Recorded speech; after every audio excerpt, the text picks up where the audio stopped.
I feel fine anytime she's around me now. She's around me now, almost all the time. And if I'm well, you can tell that she's been with me now. She's been with me now quite a long, long time, and I feel fine. A man walks into a bar. No, a man and a monkey walk into a bar. No, I'm sorry, a Republican and a monkey walk into a bar, yes, and the Republican says... Well, anyway, a number of people keep coming into the bar. Hold on a second. A Republican and a monkey walk into a bar, and the Republican... No, a drunk. I know that the bartender says the nuts are complimentary. I'm so sorry, I believe I just gave away the punchline. First time I met Dick, we were auditioning for the Whittier Community Players. And he came right over and asked for a date.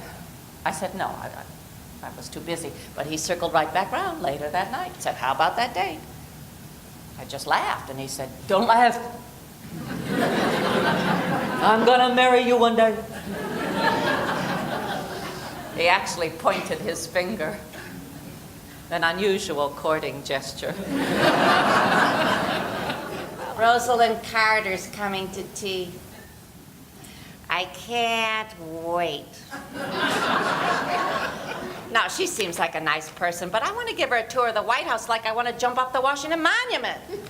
We lost. We got to get out of here. So let's go already. Give me that chaise longue in Palm Springs. This lame duck stuff is like taking a Band-Aid off really slowly. And this man blew in. This 6'3" handsome young man with the most remarkable ears. And my plans changed. And after about 2 months, he just shows up on Daddy's doorstep and gives me an ultimatum. I am to marry him at once, or it's over. If I say no, it'll be a failure of nerve and heart. And then Daddy pulls me aside. Honey, some of the best deals are made in haste. On the news, they showed these Watergate protesters in front of the White House with signs that said, pick out your curtains, Betty. I'm so embarrassed about that. I saw Pat the next day at lunch, and I started to apologize. She goes, Betty, don't worry about it. I never watch the news. I wonder if Mrs. Carter would go for cocktails instead of tea.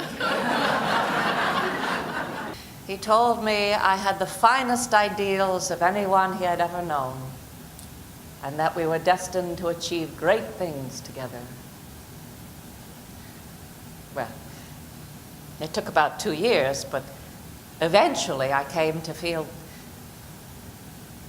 well, I felt, you know what I think? I think the Watergate break-in was a setup. I do. I wouldn't put anything past them. People have been out to get Dick since the beginning, and they will not stop till they take him down. Onward and upward. That was our motto. Onward and upward. And I invented this game in the bathroom with Mary Adelaide Jones. You make the shower water as hot as possible, and then you stick your fanny under for as long as possible. And whosever fanny gets the reddest is the winner. Fun, huh? My dad taught me, you hold your emotions in. You don't make a public display of yourself. Only 2 times I've cried in public, and both times I've hated myself for it. 2 times. At my mother's funeral,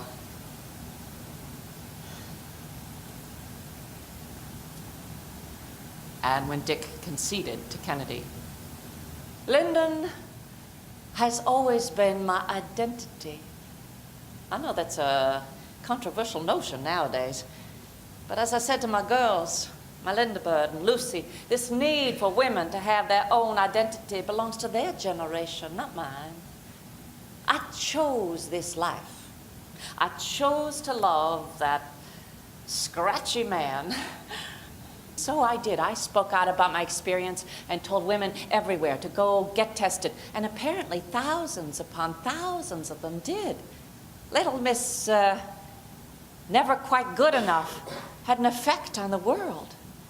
I suddenly realized I had this incredible platform and it would be crazy not to use it. So I did. I spoke out about elder abuse, disabled children, the arts, the Equal Rights Amendment. I love this job. I love it. I have been able to make a difference.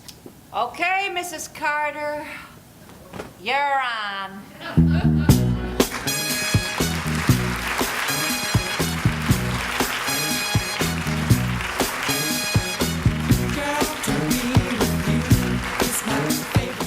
So I went to the Museum of Television and Radio and started to cram, and I was so moved by the strength of the women, the intelligence, the quirkiness, and after that I realized I really wanted to tell their stories in depth.